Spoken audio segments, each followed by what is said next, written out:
Hey guys, today I'm reacting to Geography Now, Mexico. So, all things considered, should be pretty interesting. My knowledge of Mexico extends to just I think like mostly general knowledge. I know I might know a few interesting facts. They have an ancient history, with the indigenous peoples, of course, Aztecs, Mayans, indigenous, old world, like crops like corn, all these like different things that were introduced to the old world, after the Columbian exchange. So there's a lot. Honestly, I think the capital is Mexico City, of course, and I think it's the United Mexican States. That's like the full name of Mexico. So pretty interesting, all things considered. I think it's like Estados Unidos Mexico in Spanish. So yeah, interesting history, very good food, like of course tacos, tortas, like different desserts and such, and pozole. I can name a few tacos, even like al pastor, birria tacos. There's so much. Honestly, there's way too much to cover. So I think it's best if I just get started in the video. Finalmente hemos llegado al episodio de México, pero no puedo hacer esto sin un mexicano de verdad. Denle la bienvenida a mi amigo César de Puerto Vallarta. Hola, buenas tardes a todos. César, si tuvieras que decir una cosa de México para abrir este episodio, ¿cuál sería? Pues México es un país místico, colorido, lleno de cultura y Very much agreed, it is, yeah. tradiciones. México va mucho más allá que el mariachi y el tequila. Oh yeah, tequila. They invented that, yeah. And Chihuahua is from Chihuahua in Mexico, so it's a lot of things. Solamente. Pronto les contaremos. Bueno. Oh, yeah, and he speaks English too. Oh, yeah, I went to college in Texas, so a little bit.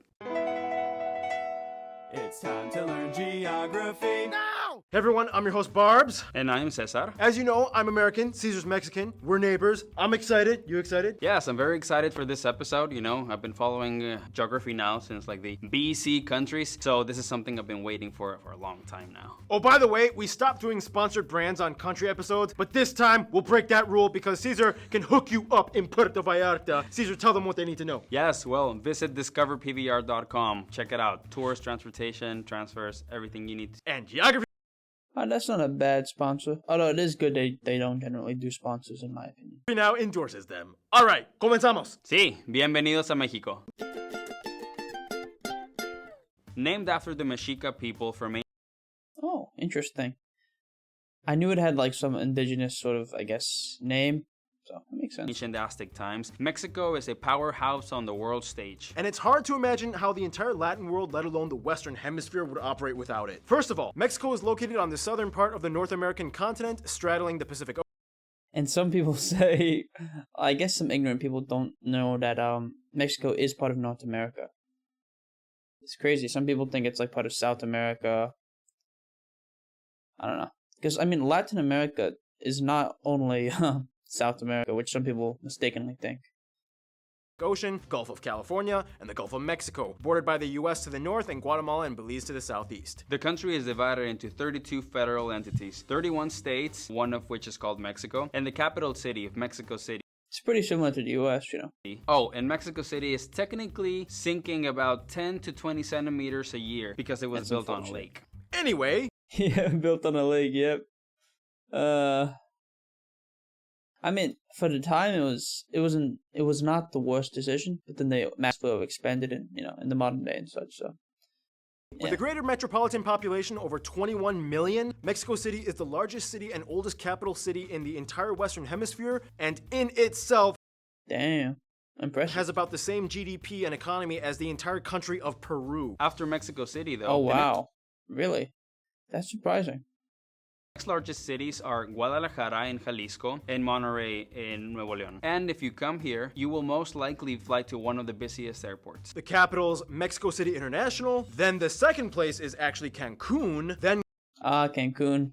I'm guessing American tourists and such. Guadalajara, and Monterrey Internationals. Yeah, we Americans love Cancun and we love going there all the time. And we do too. Just clean up your vomit next time, okay? No promises. Today, Mexico I mean, that was a joke, but like, actually, we should take, just like garbage and like all these things more seriously. We should clean up after ourselves. has no territorial disputes. They did once with France over Clipperton Island, but that got settled. Otherwise, the border with the US, yeah, we know what you're thinking, but hear me I think some areas aren't as bad though. out. It actually does have some quirky anomalies. For example, on the border with Tijuana, there's a friendship park where you can chat and shake hands with locals of both sides through a fence that goes all the way into the Pacific. Further east in California, Damn, that's really cool. two towns split by the border kind of trolled each other. One named itself Mexicali and the other side Calexico. And in Naco, That's awesome. Arizona, the local residents have a cross-border volleyball game every so often. Yo, I would like to go and play that. That sounds fun. Huh. No, we don't want to sugarcoat everything. Yes, there are certain sections that are more barricaded and strict on the crossings, but besides the complicated nature behind these issues, there's a lot more to it than most media outlets portray. Speaking of territorial anomalies, In the southernmost state of Mexico, Chiapas has some interesting towns that operate under a system called usos y costumbres, which means something like autonomous customary law. The people, mostly of indigenous descent, govern their own internal affairs. That's not bad. It's indigenous people. They should be able to do what they want with themselves. So. And the government just kind of lets them do their own thing without interference. It sounds kind of scary, but today it's actually kind of a dark fascination that has drawn in a ton of tourists. and finally, let's just get it over with. Just like how we discussed in the Italy episode, everybody knows about it. It's nothing Cartels. new. To a varying degree of power and disputable boundaries, yes, certain areas of Mexico do still kind of fall under cartel influence. It's a very strange system run by underground individuals that kind of meshes itself into normalcy with everyday citizens. There are syndicates like the Cartel of Sinaloa in the northwest, the Zetas in the northeast, the Familia Michoacana in the center of the country, and the Jalisco Nueva Generación Most cartel maps dispute on actual territorial grounds, but these are the general areas of operation, and there are more than mentioned here. in the west. Caesar, I'll let you explain this.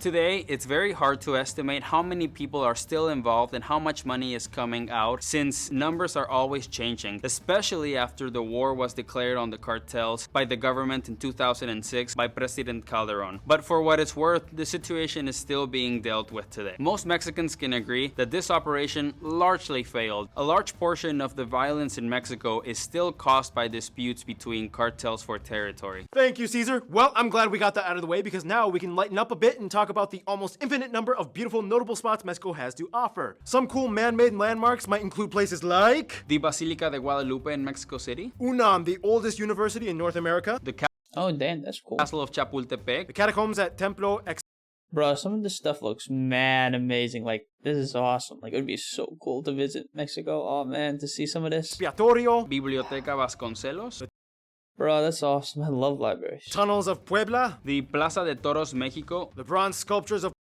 Puerto Vallarta, and if Neat. And Puerto Vallarta. you're in for some creepy stuff, the Casa de los Oh, I think Mexico has a lot of creepy stuff. But I mean, I don't find it that creepy, but I guess it would be creepy to other people, yeah. Lamentos in Guanajuato, Torture Museum of Hacienda del Cochero, the Mummy Museum Damn. in Guanajuato, that creepy doll island That one I find a little bit creepy.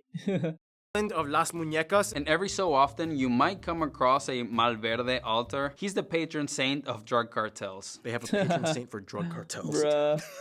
But That's pretty epic, bruh. best for last, there are hundreds of Mesoamerican pyramids and sites. Some are Oh, I'd imagine there are. That's amazing.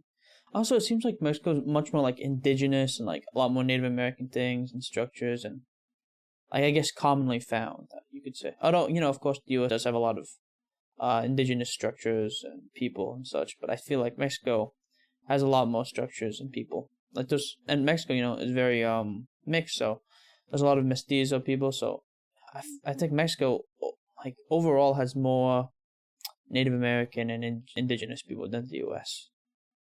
Like I guess by per capita.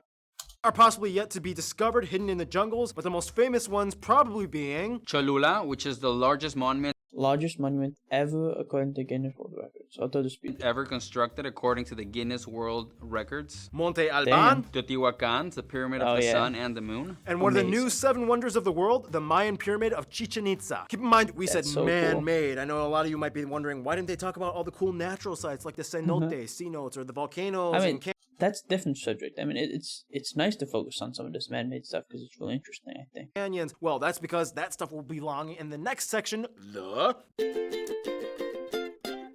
Mexico's land is kind of like a piñata, colorful and full of surprises. Dude, a piñata? You really rushed this part of the script, didn't you? Yes, I did. First of all, the country is located on the west edge where the North American plate meets the Pacific plate, making them part of the larger Ring of Fire. The country is made up of 3 main mountain chains. The Sierra Madre Occidental, which has the largest lake, the Lake of Chapala in Jalisco. The Sierra Madre Oriental, which has the highest mountain peak, or Pico de Orizaba. And Sierra Madre del Sur, which effectively surrounds the large Mexican plateau in the middle. A narrow flat valley lies between the Chiapas Mountains, which then swings up to the flat, humid Yucatan to the southeast. Oh yeah, and don't forget the arid Baja Peninsula to the west. At the bottom of the plateau lies the Trans-Mexican Volcanic Belt, where most of the seismic and volcanic activity lies. The country has about 44 volcanoes. The most violent one is considered to be the Popocatépetl, which is less than 70 kilometers away from Ciudad de Mexico. There's also the world's smallest volcano, Cuexcomate, in Puebla, at only 13 meters tall. Aw, what a cute little force of destruction. Oh, that's nothing. A volcano once randomly erupted out of a dude's farm in 1943 in Michoacan. It grew over 1,000 feet tall. Whoa! The Rio Grande River, which makes part of the border shared with Texas, is the country's longest river. However, the longest non-shared river completely in Mexico would be the Nazas Agua Naval. Along the coast are flatter green plains. Basically, the north part is rockier and drier with landmarks like the Barrancas del Cobre Canyon and the Sonoma Desert with the massive crater-pocketed Tecolote lava fields, whereas the south part is humid and lush with biosphere reserves and rainforests harboring thousands of animal species. Speaking And I heard in that area they still find some like Mayan structures and such in the rainforest down there. of which, Mexico ranks as the 4th most biodiverse country in Damn, that's epic. the planet. 10 to 12% of the world's biodiversity. Oh, and bugs! There's a monarch butterfly sanctuary at Pátzcuaro. And the firefly forest in Tlaxcala, Oh, as well as the fireflies, national yeah. animal, the golden eagle, and the most iconic dog breed, the Chihuahua, the smallest dog in the world, and the nearly hairless Choloscuincle, or Cholo dog. Remember we saw those dogs when I visited you, Caesar? And then yeah, that was like my second favorite part of the whole trip. And what was your first favorite part? I think some of these dogs actually have like indigenous roots, which is pretty interesting. Although like, of course they mixed with the old world dogs as well. So The part where you introduced Esclava to me, and then remember I got a little tipsy, and then we played poker, and then I won, and then I almost fell down. And it's funny though because Mexico also has a ton of like secret hidden natural land formations. There's that strange 153 kilometer long underground river in the bruh, that's epic. Yucatan. The Sótano de las Golondrinas in San Luis Potosí, which is Largest cave shaft and 6th deepest abyss in the world. the Damn. largest Reminds me of Bane. cave shaft in the world. The giant crystals in the caves of Naica. Bro, that's epic. There's even the Islas Marietas, which has a hidden beach inside a hole Bro, I want to go to that. That's epic. in the island. You almost brought me there, but we couldn't go in. Yeah, unfortunately, the weather conditions didn't permit it, Bruh. but still, visit discoverpbr.com. Yeah, I'll come back and visit someday. Wait, can I come? Yeah, sure. Catch. What are these, goggles? Yeah, you can swim there from Long Beach. Resource-wise, Mexico is the world's largest producer of avocados, Oh yeah. Indigenous, indigenous fruit. It's a fruit actually, even though like I guess culinarily it's used as more as like a vegetable sort of. But yeah, it's pretty interesting. I actually heard it has like ancient roots, like it's indigenous, but then it even goes back farther, like from dinosaurs, like large mammals ate avocados, and when they pooped out the avocados, the seeds were left, and that's why the seeds are so large. silver, They introduced tons of new foods that would make their way across the globe, namely the big four: corn, chiles, chocolate, and Oh yeah, Chile. Yeah, chilies. Oh yeah, and chocolate. Chocolate is also from Mexico. Yeah, chocolate's a North American product. It's interesting. Because you always hear like, Europeans, for example, always saying, oh, their chocolate's so much better. Bro, Mexican chocolate's the original. So yeah, that's interesting. Chilies, chocolate, tomatoes, and corn. Tomatoes. We would not have pizza if it wasn't for Mexico. Oh yeah, yeah. Take Mexico. And it's nice to have some chilies, for a little bit of spicy stuff. Let that sink in. Oh, and dear Mexico, thank you for inventing tajin and chamoy. Oh, tajin is really, really good, I have to say. My life was empty before this discovery. Food-wise, there's too much to cover, but generally speaking, there are 7 regions of cuisine. In the Yucatan Peninsula, they love the anato seeds. They have Mayan dishes like bokchuk. In the south, the tlayudas are very popular, and the Oh, that sounds good. Oh, grasshoppers. chapulines. Remember, Ken, we tried Interesting. those and they were good, right? I'm sorry, what? You're fired. Anyway, In the Baja California, there are plenty of fish dishes and Oh yeah, I want to try some nice, good fish tacos. other seafood. The Bajío is very popular for their guacamayas. In the north, they love cabrito is very popular in Monterrey, and they also have a big Tex-Mex influence. In the west, we eat pozole, birria, and we also Oh, birria, that's delicious. invented tequila. In the Oh, dang. center of Mexico, there's a lot of tortas, mole, and chile poblano. Tortas are very good, though. Just, Mexican sandwich, pretty much. It's delicious. Economy-wise, Mexico is the 15th largest in the world in nominal terms, and Actually, I'm happy they did talk about food a bit, because I love food, especially Mexican food. I think one of my favorite is, I'm trying to think, what it's called exactly. It's like this, it's corn. I just forgot the name for the moment, which is kind of sad. I'm trying to remember what it's called. Oh yeah, elote. Yeah, dude, I love elote. Like elotes are so good. Like especially with like mayo and cheese and like the cojita cheese. It's delicious. It's spicy. It's really delicious. Yeah. It's pretty much this if you've never had it before. Yeah, it's like corn on the cob with spices and mayo and man, it's delicious. I think it has tahini on it as well, but I'm not 100% sure. But it is really delicious, I have to say. Yeah, it's delicious. I'd recommend trying it if you can. Elote, Maybe even in your city, especially like if you live in California or something. I'd imagine you could easily get it, the elote man. You could find some street carts selling it as like street food.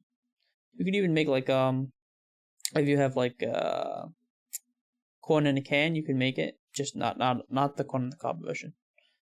Elote. I forgot what it's called, but there's a version where it's just like not on the cob. Anyway, let's get back to the video. and 11th by purchasing power. And they are busy. The World Trade Organization and OECD has ranked Mexico as the hardest Damn. working country in the world. On average, they work over 43 hours a week. That's it? Dude, that actually seems pretty low, to be honest. So they work the most hours, damn. Main exports of the country include things like automobiles, electronics. They are the largest flat screen television exporter in the world as of 2017. We covered a lot. Okay, I think that's most of it. Landscape, animals, resources, food, economy. Okay, yeah. Should we talk about Mexican people now? Yeah, why not? Next section, go. You know, it's kind of complicated because there's 3 different kinds of titles for Mexican. First of all, you have the Mexicano, which means it's a person from Mexico. The Mexiquense is a person from the state of Mexico. And the Mexiqueño, or as we call them, Chilangos, is a person from the capital, Mexico City. So yeah, take note on that. First of all, the country is made up of about 124 million people. That must be like mad confusing sometimes. At least they have the other name like Chilongo, so that's something. I guess can avoid confusion. And is the largest Spanish-speaking country and largest economy in the Latin world. It's a little difficult to get exact numbers because there are a lot of opinions on race in Mexico, and the official census does not technically collect data on ethnicity, but overall it is said that somewhere around 2/3 of the country identifies as Mexican mestizo. Oh yeah, mestizos are like mixed between white and indigenous for the most part. About 21% identify as predominantly Amerindian. Damn, that's a lot, 21%. And I love this mestizo population is probably indigenous as well. You know, there's like this phenomenon I've heard where like a lot of people identify as like mestizo because it makes you seem more Mexican. Because they don't want to seem like indigenous. Because, you know, for a long time it was thought of as like low class if you're indigenous, which is kind of sad. But so I'd imagine there's a lot more like indigenous people than is shown here. But still pretty interesting. That's a lot of indigenous people, which is pretty nice, honestly. Some countries have a way lower indigenous population, which is sad, but you know, it happens. Like, they just get wiped out. Whereas 7% identify as straight up Amerindian. The remainder is Just straight up, yeah. made up of other groups, mostly white European Mexicans, while a small group of Asians like Lebanese, Chinese, Japanese, and Koreans exist, alongside Afro-Mexicans, which make up about 1.2%. Oh yeah, there is like a Lebanese population. I think there's also like Syrians and some other Middle Easterners in Mexico as well, so. Of the population. We use the Mexican peso as our currency, and we use type A and B American style plug outlets, and we drive on the right side of the road. All the countries speak Spanish. However, technically it isn't an official language. The country recognizes 6 to 8 indigenous languages. That's good. That's good. It should be more common though, in my opinion. 68 other indigenous languages. These tribes each have their own unique story and history that goes back thousands of years before colonialism, as depicted by petroglyphs, codexes, and Mesoamerican Amazing. carvings. They had unique traits and traditions. The Aztecs were known for having a thriving economy, yet had brutal human sacrifice rituals. The Mayans were really good at math and had a unique system of seeing time in an endless cycle pattern rather than linear. And today, tribes still go on carrying ancient traditions, everything from the Raramuri or Tarahumara, Oh, they have some interesting sports, I think. known as the running tribe, who can go over 200 miles in 2 days with. Isn't this one like where you have to? There's like this. I think it's a cement ball, although I'm not 100% sure. It's this really odd ball, and you have to like hit it into like a hoop, like a ring. And I think you have to hit it with like your hip or something. I've seen that like in a movie one time, I think. Sandals. The Voladores de Papantla, upside down hanging, spinning damn. musicians of various central tribes like the Otomís. There's even indigenous festivals held every year in Oaxaca called Guelaguetza. At around That's so cool. 82%, the majority of the country identifies as belonging to the Catholic faith, and Catholicism plays That's a bit sad. Hopefully you see more Native American religions, but I heard some like Native American traditions and festivals, of course, are still there, so. a huge and slightly interesting fusion role in Mexican Yeah, fusion role, I've somewhat heard that before. society. Catholicism in Mexico is unique because it has kind of its own story. Every Mexican knows about the Nuestra Señora de Guadalupe church. It all started by a vision of the Virgin Mary from this guy. Today, native tradition and Catholicism kind of go hand in hand in Mexico. The biggest example probably being the Day of the Dead or the Dia de los Muertos. No other Catholic community does this besides Mexicans. Many It is damn cool, though, you know, Dia de los Muertos. It's a really cool holiday. Dia de los Muertos. Right? Is that what? Yeah. Dia de Muertos. Interesting, yeah. I actually think this holiday is really cool. And they, I think Disney made a movie about it a bit ago, Coco. It was a pretty good movie, all things considered. the Dead or the Dia de los Muertos. No other Catholic community does this besides Mexicans. Because of indigenous roots, so. Many scholars claim to trace the ofrenda and dead ancestor honoring tradition to the Aztec festival dedicated to the goddess of the underworld, Mictecacihuatl, and stuff like that. You see a lot of holy water and crosses, but there's always like a touch of that, like, you know, pre-colonial Mexican magic added in there, right, Caesar? Pretty cool. It is. It's Wish there was a bit more of that, though. exactly right. Sport-wise, soccer Or football. is, of course, widely Soccer is just an abbreviation of association football. popular. However, not in every region, and many sports are uniquely iconic to Mexico, Oh yeah, cowboys. Cowboy type stuff, huh? such as the charreria, which is a kind of like a rodeo, and of course we A have rodeo, the lucha yeah. libre. In fact, Lucha Libre.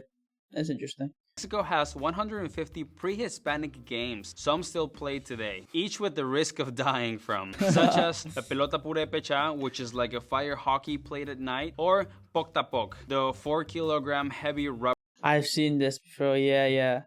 It's called poke the poke, though. Interesting. rubber ball thing that you have to hit with your hips and, put it through a stone hoop. Can you imagine hitting anything on your body with a 4-kilogram solid rubber ball? It's like, Bruh. Oh, it's a rubber ball, okay. oh, I can't believe you guys Damn. do that. Mexican history extends millennia prior to any colony, and it would take forever to cover it all, but in the quickest way we can condense it, Olmecas. Teotihuacan Olmex. Okay. Toltecas and Mexicas, the Mayans in the Yucatan Peninsula, The Spanish arrive, you can kind of guess where that went. colonization, having the Spanish in Mexico for 300 years, The people all start mixing, mestizos are born, independence in 1810 led by this guy, empire led by this Austrian prince guy, he gets killed, French tried to invade, yeah, that didn't work out. Benito Juarez, good president, Porfirio Diaz, good president at the beginning, but eventually became a dictator. Civil War, Damn. although Mexicans usually call it the Mexican Revolution. Lázaro Cárdenas, the PRI lost for the first time in over 70 years. Then Mexico's first left-wing president was elected in, and despite geopolitical turmoil, the economy actually still stays relatively steady and doesn't spike or dip, so that's good. And here we are today. Some notable people of Mexico or of Mexican descent may include historical figures like Moctezuma and Cuauhtémoc and Sor Juana Inés de la Cruz, José María Morelos, Josefa Oriste Domínguez, Emiliano Zapata, Pancho Villa,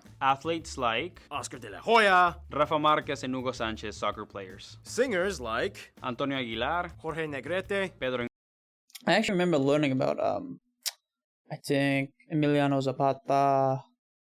and Sor Juana And- Inés de la Cruz, José María Morelos, Josefa Oriste Domínguez, Emiliano Zapata. Pancho Villa, Yeah, I remember learning about Pancho Villa and Emiliano Zapata in school actually when I was younger.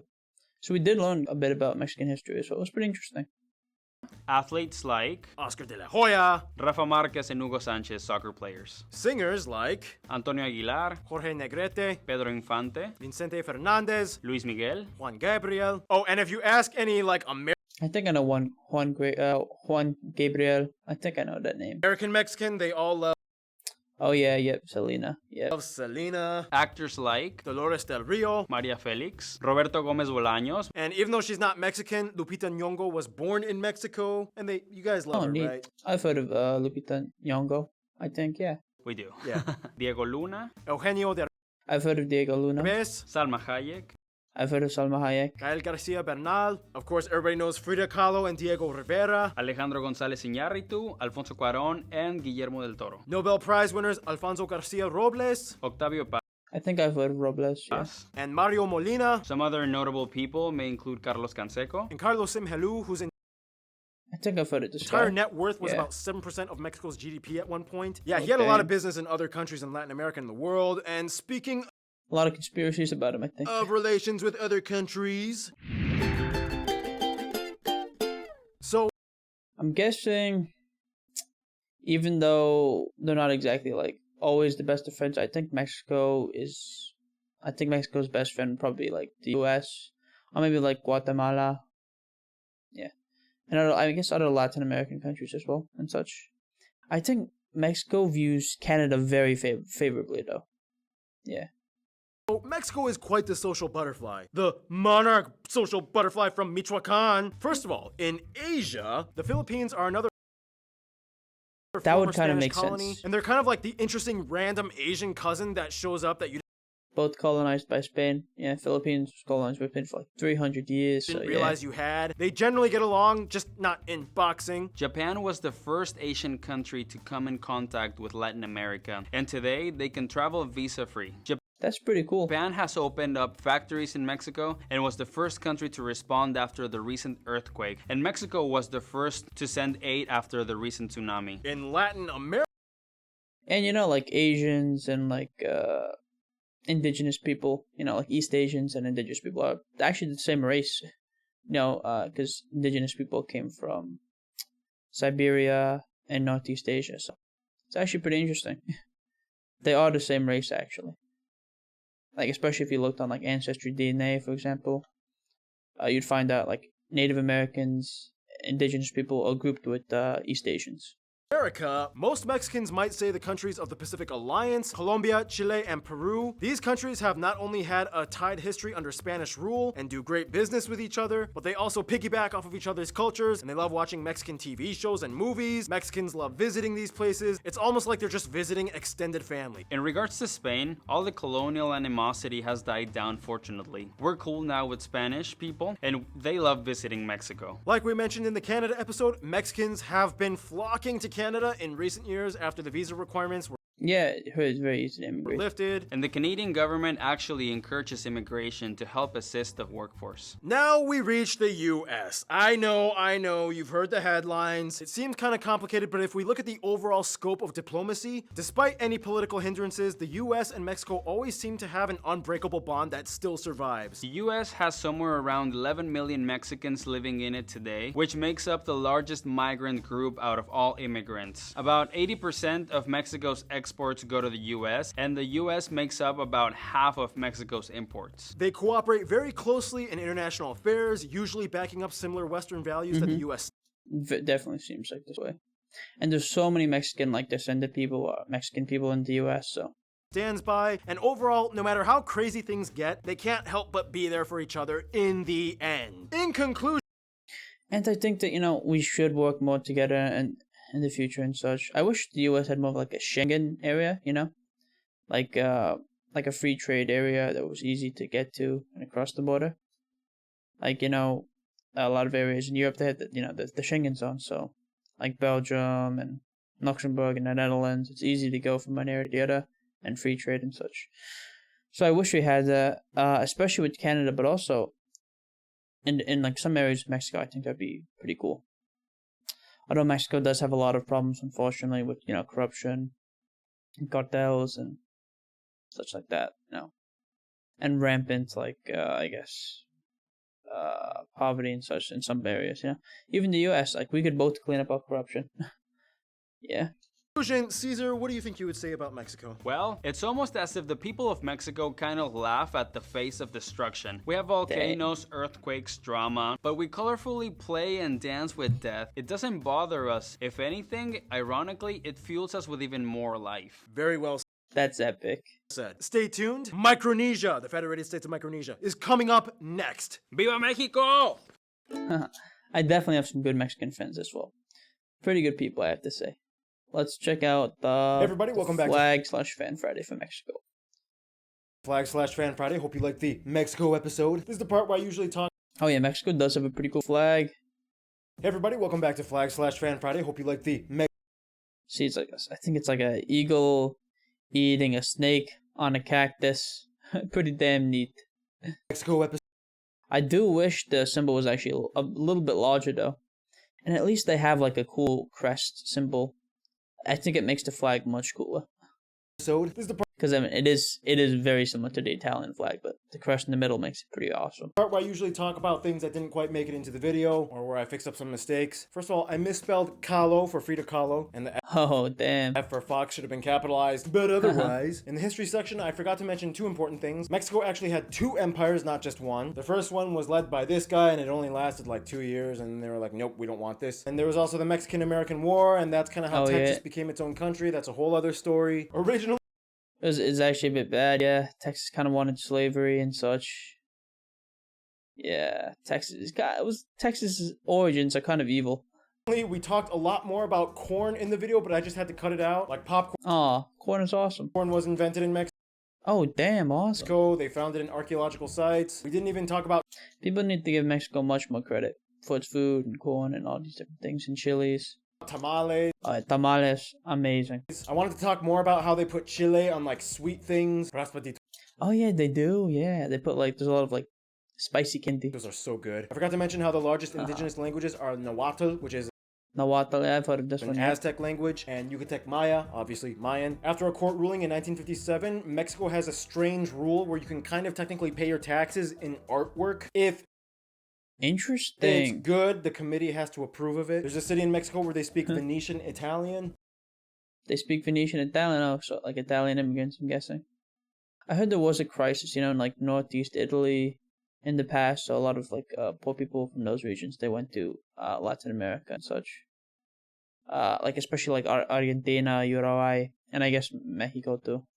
Because in the US, we received more Southern Italian immigrants. But yeah. Tequila is made from the agave plant, and it was invented in the town of Tequila, and subsequently Tabasco was invented in the town of Tabasco. I didn't even Neat, yeah. A lot of history. A lot of people don't acknowledge the history in Mexico and North America. Kind of sad. mention about the meteor of Yucatan. I've heard about this. I think this wiped out the dinosaurs. And there was a whole part I had to cut out where Caesar did accents of all of the regions of Mexico. That would have been awesome to hear. Pues en el norte pues generalmente hablan un poquito más golpeado, ¿no? Pues en el centro los chilangos pues dicen que no The northern accent actually sounds a bit like some of the accents I've heard in the US. tienen acento. But it kind of went on for too long, and I realized like most of my subscribers don't speak Spanish, so they might not be able to relate to that. And there's a lot of Mexican American celebrities. True, there is, yeah. And a lot of these territories and states of the US are pretty much Mexican or Hispanic, you know. But I didn't quite mention a lot of them in the famous people section because there's already so many Mexican True. celebrities and famous people. If I mentioned all of them, it would just go on and on and on. So anyway, that's a lot. Let's just move on to the flag. Without further ado. Dude, doing the Mexico episode made me really want to go back to Mexico. I was this close I want to go to Mexico because it sounds amazing. to going to that cool like hidden beach inside the whole And I heard they have like this drowned torta. I think it's like tortas ahogadas. I want to try that so bad. of Islas Marietas. There was like a storm the day I was supposed to go there. It'll happen And I want to try some like authentic mole. Yeah, someday. so hopefully. good. Anyway, the flag. The flag of Mexico is a tricolor banner with 3 vertical bands of green, white, and red. In the center of the flag lies the coat of arms, or the emblem of Mexico. We'll save this part for later. Article 3 of the flag law in Mexico's constitution does not give an official symbolic meaning for either of the colors. However, it's generally accepted that the green stands for hope, the white stands for union or purity, and the red stands for...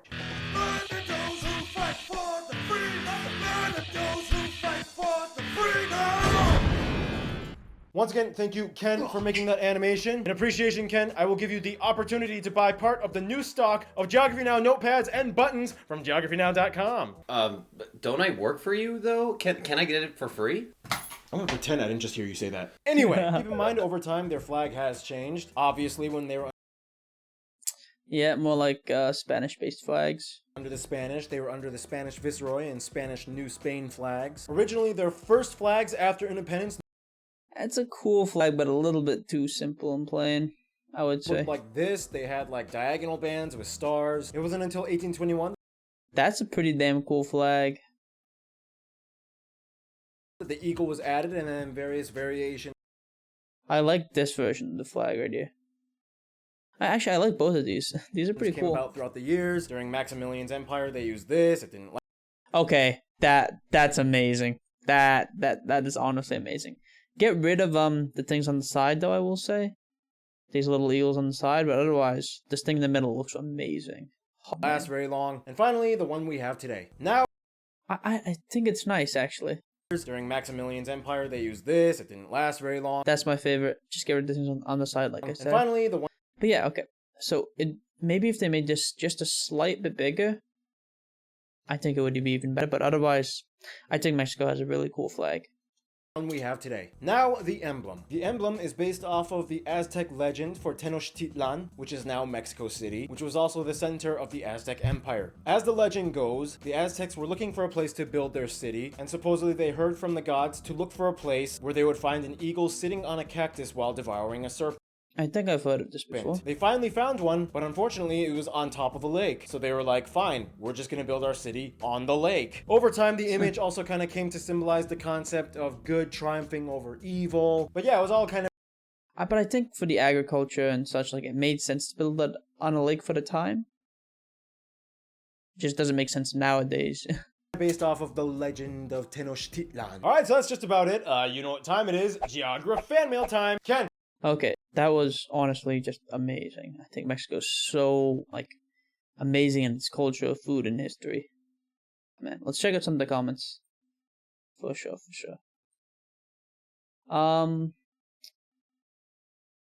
Okay. So proud of my friend Cesar from Puerto Vallarta. He had no experience on camera, but still did pretty good. Plus, I really wanted a real Mexican to be in the Mexico episode since, come on, they're my neighbors. It just makes sense. Welcome to the land where people make life out of debt in the most colorful way. Mexico. And Mexico borders California, I mean. They're right next to each other. After 2 years living in Mexico City and traveling across the country many times to make videos. Please don't go there. I'm quite happy keeping the secret that this is one of the best countries in the world to myself. You can all stay afraid, and I'll continue to be in love with the most unbelievable country I've ever visited. Haha, damn. Trying to keep the good secrets to himself. Wow, excellent video. I'm absolutely obsessed with Mexico, but still didn't know a lot of the cool facts y'all put in this video. Que viva la Mexico, cabrones! It's a Tibetan flag, but Mexican people are so kind and friendly. I love you, amigo. Greetings from JP. Okay, interesting. Love Mexico from Singapore. As a Mexican, I feel so happy reading all of these comments. Thank you so much. Mexico and Japan is an unexpected, but very cool, but very real friendship. When I was in Japan, I visited a taco stand run by a Japanese guy who lived in Mexico for 20 years. Dude had a mustache and the sombrero and everything. Whoa. I mean, same race. But interesting. Our Mexican brothers and sisters. Lots of love from your Asian family, the Philippines. Oh yeah, honestly, the Philippines are so similar to like a lot of Latin American countries and such. It's really crazy, yeah. Saludos a Mexico de Finlandia. Poor Mexico, so far from God and so close to the United States. Mexico is my favorite country in the world. Love from India, I think. So, did anyone notice that the video is 1821 long? The year that Mexico finally gained its independence? Damn! Greetings from another green brother. We even took the Latin Caesar and made it into Tsar. To support from Bulgaria. Oh yeah, the word Tsar for like I guess the king and such. It really comes from the historical Julius Caesar. So it's pretty interesting. Caesar is like the first emperor kind of the Roman Empire. So interesting. Here in the Netherlands, the government freaks out when there are leaves on the road. Meanwhile, there are random volcanoes popping out of the ground in Mexico. Dios mío, Filipinos should watch this. I'm so amazed how Philippines and Mexico has a lot of similarities. I can't wait to grow older and have some money and travel Mexico. I want to travel Mexico. That'd be amazing. Oh yeah. I think Mexico is just so cool and such good food. I really want to go.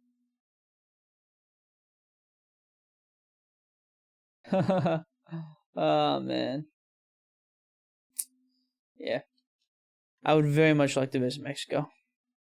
I really enjoyed the video and thanks for watching. If you enjoyed my reaction, please like the video and subscribe to the channel and comment down below. Any Mexicans watching, please say hi or anything. Yeah. Thanks for watching. Bye bye.